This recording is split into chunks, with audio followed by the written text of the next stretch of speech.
Hey, thanks for watching Riding in God's Country. Now today in this video, we're going to do a brutally honest review of the 2020 KLX 300R.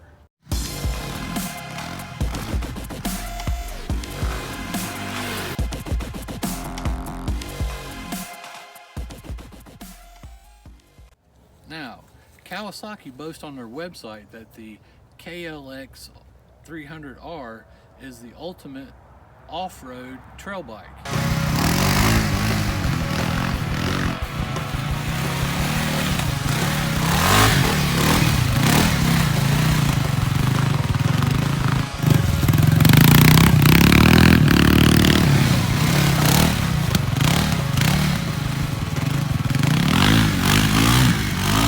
Okay, they say that it bridges the gap between a weekend play bike and a full-size race bike.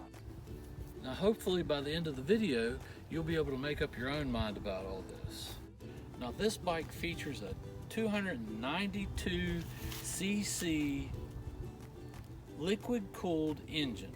It is a 4-stroke with fuel injection and electric start. Now Kawasaki says on their website that it is a trail bike that is highly capable. It has powerful disc brake on front and rear. It has adjustable handlebars. You can move these bolts and actually slide the whole bar forward. I don't know if you guys can see that too well there, but it's adjustable positions on the handlebars. The bike has a 21-inch front wheel and an 18-inch rear wheel, so they're full-size tires. It has the styling from the motocross model, which are the KX models. The bike has a push button to start up the engine or start up the battery. Then it has a push button for start, and then it has the kill switch on this side. Starting it up is a simple push of a button.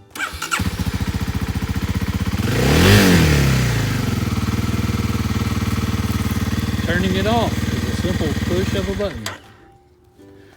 Now you want to make sure when you cut it off that you also cut off the power button. Now all this comes in at a $5,499 suggested MSRP. Now the only difference between the 2020 model and the 2021 model is that the frame. The 2021 model says it is a tensile steel and it's box section. 2020 model says it is tubular and a semi-double cradle. I'm going to tell you what I like and what I dislike about this machine. First thing that I want to say that I like about it is that it's electric start.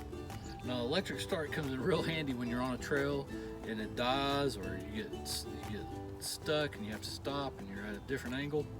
It's very easy to press a button rather than to kick start. The next thing that I like about the bike is that it is fuel injection and the throttle response. When you turn the throttle, it goes. The next thing that I dislike about the bike is the punch, the actual force in which you go. Now this bike is regulated for California emission standards, and that cuts a lot of that out. Now part of the California emissions is the tailpipe. Look at this. Right there, it's plugged up, and that barely got up to halfway up my finger. The computer that's up under the seat, it's got it dialed down to 11/1. It should be about 13/1 to give it the hard punch that you want. The next thing that I dislike about the bike is the foot peg. The foot peg is very narrow and it's very small. The next thing that I like about it is that the price, you can't beat the price for that for this particular bike. And it's not a gas hog. One thing that I dislike about it is that there is not a whole lot of mods for this bike yet. They've not come out on the market. They're not selling different parts and things that you can add to it.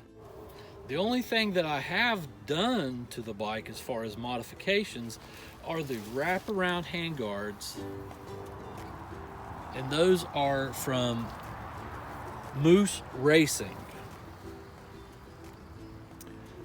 because I knew I would probably drop the bike and I didn't want to break my levers, and it has worked like a charm. What I would like to do to my bike, what mods I would like to get, is of course the foot pegs. I want to get some beefier foot pegs to help stabilize myself when I'm riding and to add more comfort. I would like to change the computer inside so that we can adjust that to 13:1 ratio. And another thing I'd like to change is the tires. It comes with the Dunlop tires, and the Dunlops that it has on it are more of a motocross style. It's not really a trails tire. And I would like to change this big old muffler. I've seen other mods on other YouTube videos. This thing weighs in over 8 pounds.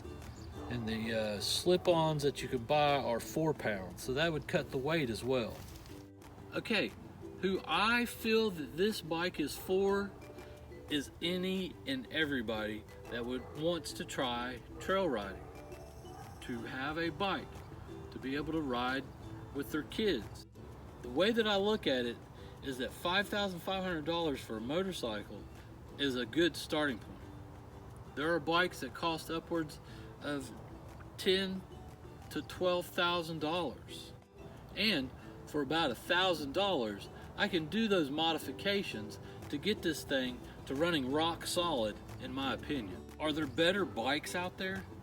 Sure, but you're going to have to spend a lot more money up front, and you're going to have to spend money as it goes on, because the race style bikes, they require the top end to be changed about every year to every year and a half. So that's throwing in at least $300 just in parts. If you know how to do that yourself, then you can do that. But if not, you're going to have to take it to a shop, and they charge $60 to $80 an hour to work on a bike on top of the parts price. Dirt bikes should be available for everybody who would like to try, who would like to ride a trail, who would like to go out and have fun, spending time with their family, doing something that you enjoy. Dirt bikes and trail riding should be and can be for everybody, not just the very wealthy.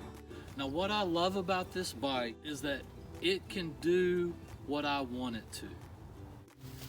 Having this bike has allowed me to spend quality time with my son and riding trails and having adventures and having a great time, just enjoying the beauty of God's world.